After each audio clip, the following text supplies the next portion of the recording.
Kembali lagi dalam Bitalk Banjarmasin Bos bicara apa saja.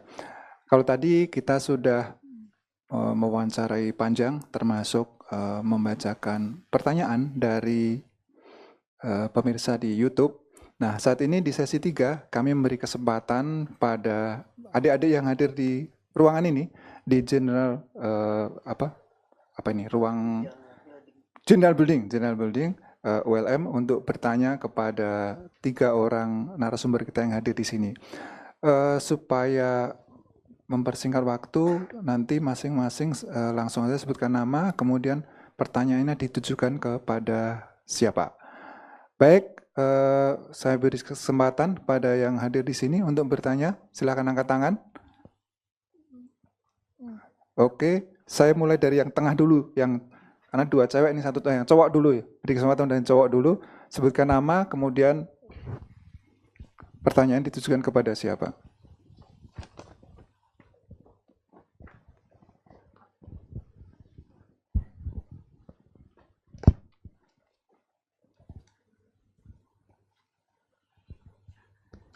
Baik Pak, izin memperkenalkan diri. Perkenalkan, nama saya Ahmad Ghazali dari Prodi Hukum, Fakultas Hukum. Saya dari Tabalong.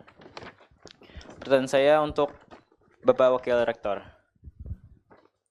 Bagaimana kami sebagai mahasiswa baru bisa terlibat lebih awal dalam kegiatan kampus untuk mengembangkan potensi diri dan kepemimpinan. Itu saya. Terima kasih. Baik. Langsung saja Bapak. Baik ya, langsung ya. Nih. Untuk mahasiswa baru ya, ini khususnya kalian juga yang ada di sini ya. Aktivitas di kampus ini padat sekali ya, selain Anda belajar yang utamanya ya, maka raihlah dulu nilai yang bagus. Ya, jangan dulu bercebur ke organisasi ya. Lalu nanti kalau Anda bercebur ke organisasi ketika IP-nya bagus, Anda akan mudah lenggang ke yang lebih baik lagi. Ya, tapi kalau sudah hancur IP-nya, lalu ke organisasi, Anda akan malu sendiri.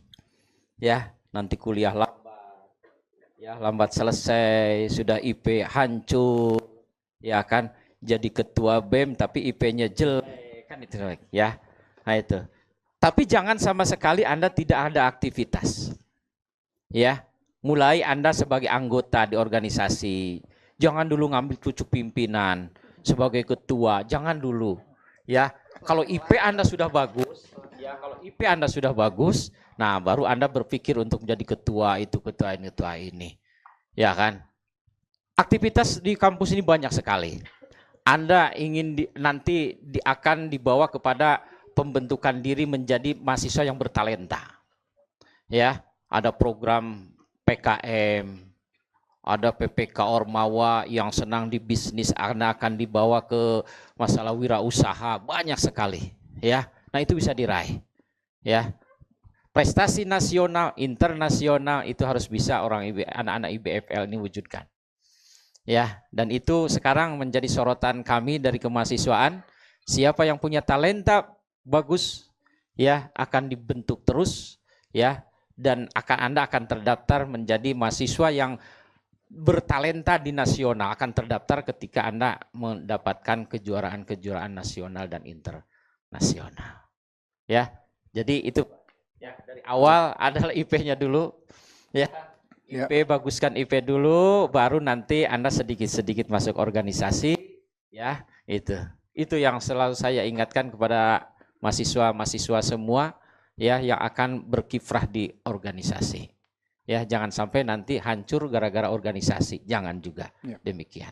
Ya, tapi Anda adalah anak-anak yang berorganisasi ya, tapi punya kemampuan akademik yang dibanggakan juga. Itu ya.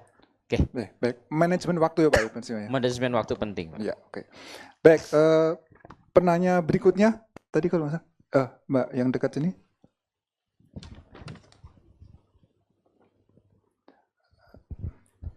Minta tolong mic-nya Mbak di belakang. Perkenalkan diri, kemudian pertanyaan ditujukan kepada siapa? Berdiri Ibu Bapak. Silakan. Semuanya, Assalamualaikum warahmatullahi wabarakatuh.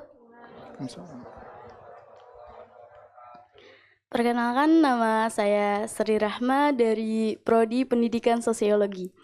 Saya ingin bertanya kepada Kak Tati, sebagai mahasiswa baru, pendapat Kakak bagaimana tentang apa yang harus kami prioritaskan terlebih dahulu agar bisa mendapatkan manfaat yang lebih maksimal dari program beasiswa untuk pengembangan diri?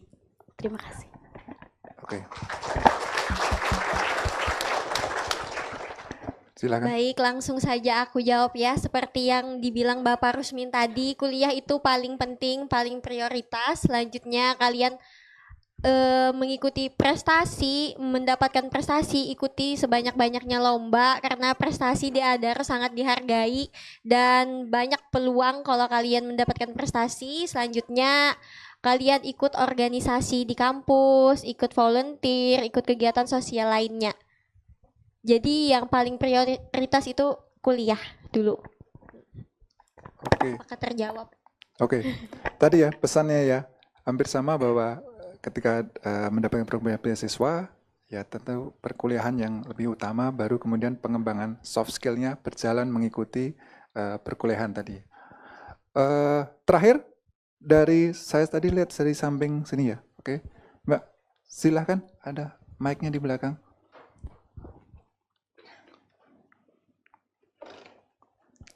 Baik, terima kasih untuk kesempatannya. Izin memperkenalkan diri Bapak Ibu, saya Maulia Safitri dari Prodi Administrasi Bisnis dari asalnya Handil Bakti. Saya ingin bertanya terkhusus untuk Ibu Aida. Bagaimana perjalanan Ibu sampai di titik ini, mungkin dari cerita Ibu tadi bisa menjadi motivasi untuk bagi kami gitu. Gitu aja Ibu.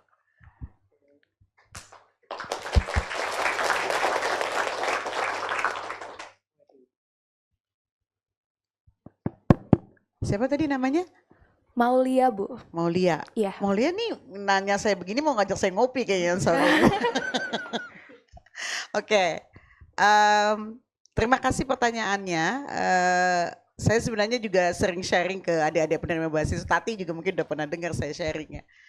Saya mungkin singkat cerita ingin bilang ke adik-adik semua, kenapa saya cinta banget sama program IBFL? Karena saya bisa di titik ini juga karena beasiswa. Jadi saya boleh dibilang hampir seluruh jenjang pendidikan tinggi saya itu didukung oleh beasiswa. Itu yang membuat saya percaya bahwa kalau kami juga punya program beasiswa, saya juga bisa membuat hidup anak-anak lain bisa seperti saya atau bahkan lebih baik daripada saya gitu. Jadi ceritanya dulu saya berasal dari keluarga besar, saya anak ke-7 dari 10 bersaudara. Bapak saya meninggal ketika saya masih SMP. Jadi waktu giliran saya anak ke-7, mama saya udah gak punya aset buat dijual tuh, buat ngeliatin saya. Jadi udah gak ada biaya gitu. Beruntungnya begitu saya masuk ULM itu dulu ada beasiswa dari tahun pertama. Itu aneh banget memang. Itu berkat doa mama saya yakin. Saya lupa nama beasiswa, prestasi. Bukan Super Semar, beasiswa prestasi. Semester 1 udah ada waktu itu Pak. Jadi sepanjang saya kuliah di ULM, saya juga alumni ULM, jangan salah ya, sama kita. Saya juga masuk ULM. Saya dulu masuk ULM, sekarang udah enggak. Jadi saya alumni ULM, selama di ULM seluruh semester saya nggak pernah bayar SPP uang sendiri. Jadi dulu beasiswa prestasi, beasiswa Super Semar saya pernah dapat, beasiswa Jarum saya pernah dapat sampai saya selesai. Kemudian saya menempuh S1 yang lain di IAIN Antasari Banjarmasin untuk bahasa Inggris, itu juga beasiswa dari pemerintah. S2 saya itu adalah Australia Award. Jadi saya belajar di Adelaide waktu itu, Australia Selatan, itu pakai Australia Award. Mirip kayak BFL, full scholarship. Jadi S1 saya 2 kali sampai S2 semuanya scholarship. Nah, yang ingin saya sampaikan ke adik-adik, pemberi beasiswa itu punya harapan. Yang tadi saya bilang, mimpi itu dibangun bersama. Itu yang saya dulu sangat rasakan ketika saya menerima beasiswa. Ketika saya menerima beasiswa, yang saya pikirkan adalah ini orang dari negara mana, dari dunia mana, kok tiba-tiba ngasih saya beasiswa, kenal juga enggak sama saya gitu. Jadi contoh dulu saya menerima beasiswa Jarum, Saya tahu Jarum itu perusahaan rokok ya, tapi saya nggak pernah tahu pemiliknya siapa. Kok dia tiba-tiba ada orang datang kasih saya uang buat kuliah kan? Tapi yang saya pelajari adalah apa yang Jarum ingin berubah dalam hidup saya. Jadi ketika saya dipanggil biasanya itu ke rektorat ya Pak untuk ngambil beasiswa, itu saya suka nanya-nanya juga tentang perusahaan ini. Nah, begitu juga ketika saya terima beasiswa lain sampai Australia Award itu. Saya ingin tahu kenapa pemerintah Australia kasih beasiswa ke orang Indonesia. Dan waktu saya dulu itu beasiswanya benar-benar full. Saya di cover itu mulai dari training sebelum berangkat. Saya di training 3 bulan di Jakarta, disiapkan benar-benar bahasa Inggris saya, disiapkan supaya saya nggak culture shock. Saya dikenalin tuh, namanya nanti tinggal di Australia begini begitu. Saya dibekali dengan pengembangan potensi akademik. Saya diajarin nulis essay, pakai bahasa Inggris kayak gimana dan sebagainya. Sampai di sana, saya diterbangin pakai biaya mereka. Sampai di sana saya tinggal cari tempat tinggal udah dikasih uangnya kan. Bahkan yang lebih hebat lagi waktu itu, kalau saya bawa keluarga, beasiswa saya ditambahin. Jadi saya pengantin baru waktu berangkat Pak. Saya pengantin baru, suami saya ikut ke sana untuk ikut belajar bahasa Inggris, dibayar tuh ditambah tuh beasiswanya. Saya hamil di sana, kan pengantin baru ya. Saya hamil di sana, saya melahirkan dibayar asuransi. Saya pulang ke Indonesia, anak saya dibiayain juga pesawatnya. Suami saya dibiayain. Buat saya itu berkah. Berkah banget. Tapi selalu ada di dalam hati saya, ini adalah sebuah pertanyaan yang harus saya jawab. Kenapa Allah Maha Baik kasih saya beasiswa sekeren itu waktu itu? Itu buat saya keren banget ya. Sekarang kayaknya beasiswa Australia Award nggak selengkap waktu saya tuh. Jadi sampai tuh supervisor saya bilang begini, you came to me as one person that day, but you go home now as 3 persons. Jadi dia bilang, dulu datang sendirian, kamu pulang sekarang bertiga, bonusnya banyak nih. Itu berkah ya. Nah jadi waktu itu pertanyaan yang ada di diri saya, Allah mau bilang apa ke saya? Kok saya dikasih berkah begini bagus? Saya bisa menempuh pendidikan tinggi di luar negeri dengan beasiswa yang begitu bagusnya. Waktu itu yang ada di dalam diri saya adalah, saya harus berbuat sesuatu. Saya harus berbuat sesuatu untuk siapa? Untuk orang lain yang saya juga waktu itu belum tahu. Kan saya baru lulus ya, saya belum tahu akan kerja di mana gitu. Yang saya tahu adalah saya harus menciptakan dampak. Menciptakan dampaknya apa? Saya harus bantu orang lain. Makanya saya masuk CSR. Saya, pendidikan S2 saya adalah kimia analitik. Dulu saya di Australia bikin tesis setengah mati tuh. Dulu saya belajar bagaimana membuktikan bahwa tanah gambut itu punya potensi energi seperti batu bara. Jadi dulu saya berpikir, jangan nunggu jadi batu bara lama banget, gimana caranya tanah gambut jadi bahan bakar. Saya analisis tuh. Waduh, hamil-hamil saya kerja di lab Pak. Tapi pulang ke Indonesia, ternyata itu bukan panggilan saya, bukan passion. Akhirnya saya masuk ke CSR. Pintu masuknya saya masuk ke Yayasan Adaro Bank Negeri. Di sini saya menemukan ternyata pertanyaan itu adalah Tuhan mau bilang ke saya, pulang ke Indonesia, bantu orang lain. Itu sebabnya saya bangga sekali bahwa IBFL udah sampai batch 5 di ULM. Karena apa yang dulu menjadi sesuatu yang ada di hati saya yang harus saya jawab, pertanyaan itu saya jawab sekarang. Saya jawab dengan bisa menjadi bagian dari kehidupan adik-adik, bisa membuat perubahan yang tadi saya bilang gimana caranya hidup dengan beasiswa tidak hanya bisa merubah hidup saya, tapi juga bisa merubah hidup banyak orang seperti adik-adik yang ada di sini dan mungkin penerima beasiswa yang lain. Jadi itu mungkin menjawab pertanyaannya ya. Terima kasih. Baik, cukup menarik. Ibu Ida sudah memberikan jawaban pertanyaan sekaligus bisa menjadi inspirasi buat adik-adik semua yang ada di ruangan pada hari ini. Baik, sebagai penutup, seperti biasa kita minta closing statement dan sepertinya kok saya mulai dari yang dulu aja, yang yang penerima dulu, closing statement, pesan dan harapan bagi adik-adik semua, bagi teman-teman semua dalam kaitannya dengan program IBFL ini. Silakan. Baik, untuk teman-teman semua, terutama IBFL 5 di sini, Kesempatan ini adalah hadiah tapi penuh dengan tanggung jawab. Jangan remehkan potensi diri kalian. Terus manfaatkan setiap peluang yang ada karena kalian adalah calon pemimpin masa depan.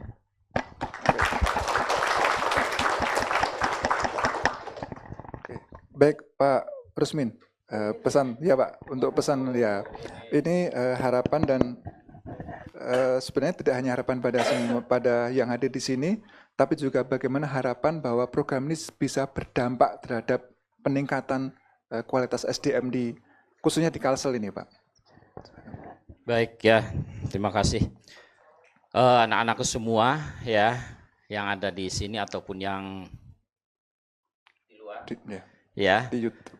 bahwa tantangan ke depan ya itu sangat-sangat fluktuatif dan menantang bagi kita semua. Ya. Anda bisa kuliah itu adalah suatu anugerah. Ya, jangan disia-siakan dan jangan berhenti untuk terus bermimpi. Ya. Mimpi itu akan terwujud ya ketika tidak ada mimpi yang tidak terwujud sepanjang Anda mampu berusaha. Terus berusaha dan berdoa. Ya, bentuk diri Anda sebaik mungkin ya, karena tantangan ke depan itu semakin kompleks ya. Jangan mengandalkan pendidikan yang Anda dapatkan saja. Ya, saya harus ini, keluar harus ini. Mungkin akan berbeda ketika Anda selesai kuliah tantangannya. Ada yang tidak harus berada pada bidangnya. Ya kan? Ada yang harus keluar dari bidangnya, dan itu akan dihadapi oleh semua, oleh Anda semua yang di sini. Ya, kampus ini perlu orang-orang kreatif. Kampus perlu mahasiswa manusia yang punya mimpi. Ya, mari bersama membangun kampus ULM. Ya, ULM ini dipenuhi dengan orang-orang pilihan. Ya, dari sekian ribu yang masuk ke ULM, Anda yang terpilih. Oleh karenanya jangan disia-siakan. Jangan disia-siakan harapan IBFL, jangan disia-siakan. Yang paling penting itu harapan orang tua. Anda jangan disia-siakan. Saya yakin semua bisa ya, dan bisa diraih ya hanya dengan kerja keras dan berdoa. Itu saja ya sekedar harapan dari saya. Terima kasih. Terima kasih Bapak. Terakhir penutup Ibu Ida, harapan terhadap para penerima beasiswa dan bagaimana kontribusi mereka terhadap pengembangan daerah mereka ke depannya nanti, Bu. Oke. Sebelum sampai kepada harapan, saya ingin, kalau kita lihat lagi tema hari ini ya, unlocking potential untuk kita bisa bikin pemimpin, mencetak pemimpin masa depan di seluruh penjuru negeri. Kata unlocking potential ini menarik, di siapa yang bikin ya? Unlocking potential artinya bagaimana Adaro ingin membuat potensi adik-adik tidak lagi terkunci. Satu kata kunci ini harus kalian ingat, bahwa kalian itu punya potensi. Semua orang dilahirkan dengan potensi. Tapi banyak yang tidak tahu potensinya, karena potensinya itu dibilang lagi masih di lock. Beasiswa ini ingin meng-unlock, ingin membuka kuncinya, ingin bikin potensi kalian keluar semua. Karena semua pribadi itu unik.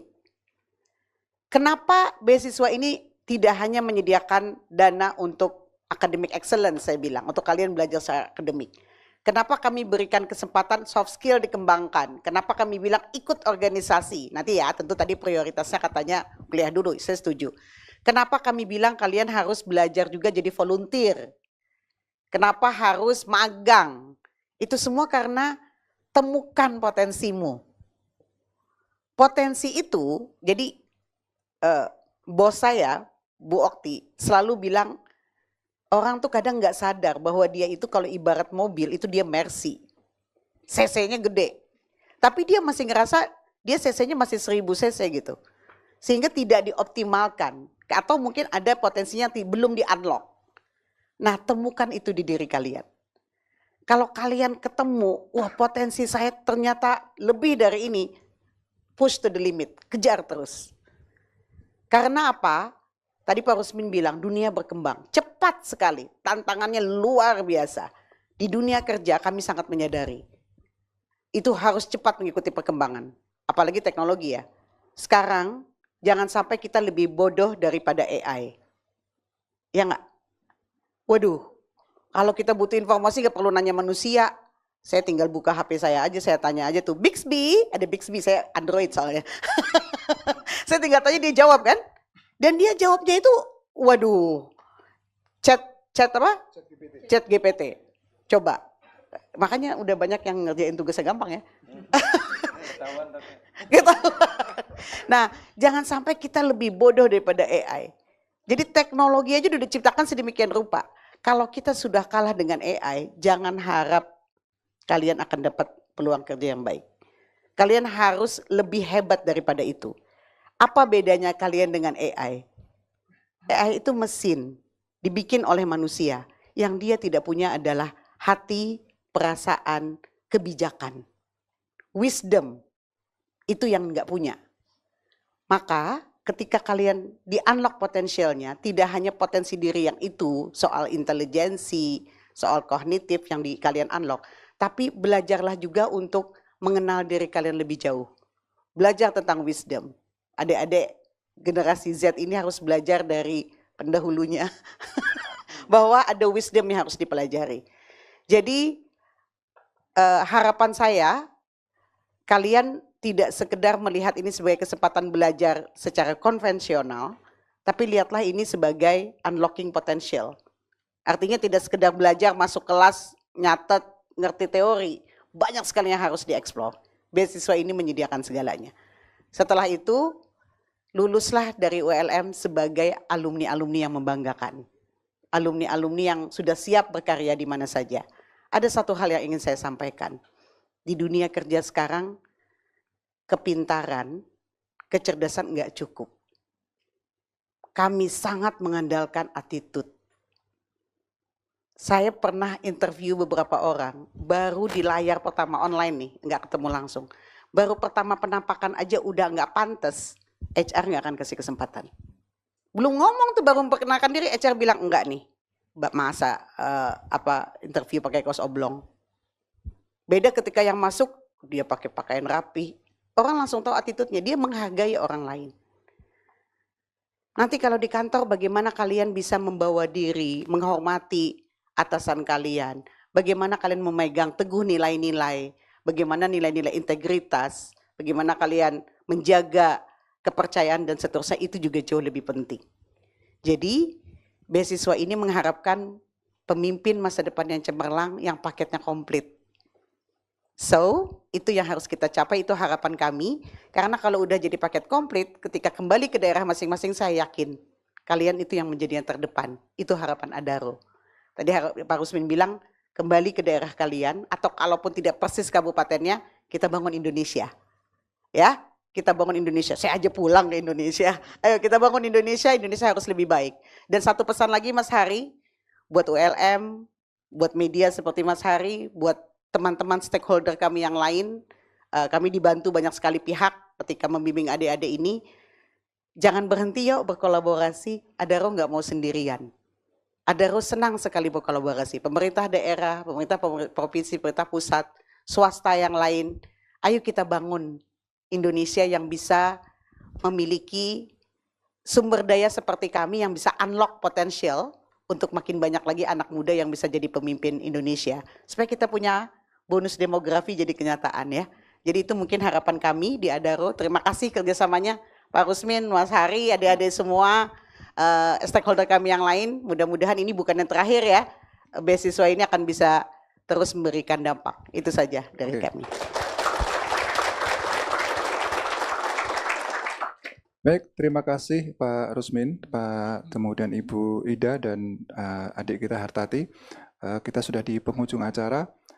Sepertinya kalau saya menyimpulkan sudah cukup panjang dan teman-teman adik-adik di sini sudah bisa mengerti dan memahami apa yang dimaksudkan dari program ini dan apa harapannya. Tapi tadi saya ada 2 kata mimpi yang diucapkan oleh 2 narasumber, Bu Ida tadi kalau nggak salah, mimpi itu harus dibangun bersama, kemudian Pak Rusmin itu mimpi bisa terwujud dengan usaha. Dari 2 mimpi ini saya hanya membayangkan bahwa teman-teman semua yang ada di sini dan pemirsa di rumah semua, unlock potensial bisa dilakukan ketika kita memiliki komitmen, ketika kita tidak sekedar bermimpi tapi juga melakukannya dengan sepenuh hati, dengan sepenuh usaha. Itulah yang harapannya bisa dilakukan oleh adik-adik semua penerima program Indonesia Bright Future Leader. Sampai di sini dari saya, terima kasih. Mohon maaf apabila kesalah kata. Wassalamualaikum warahmatullahi wabarakatuh. Download Tribun X sekarang. Menghadirkan lokal menjadi Indonesia.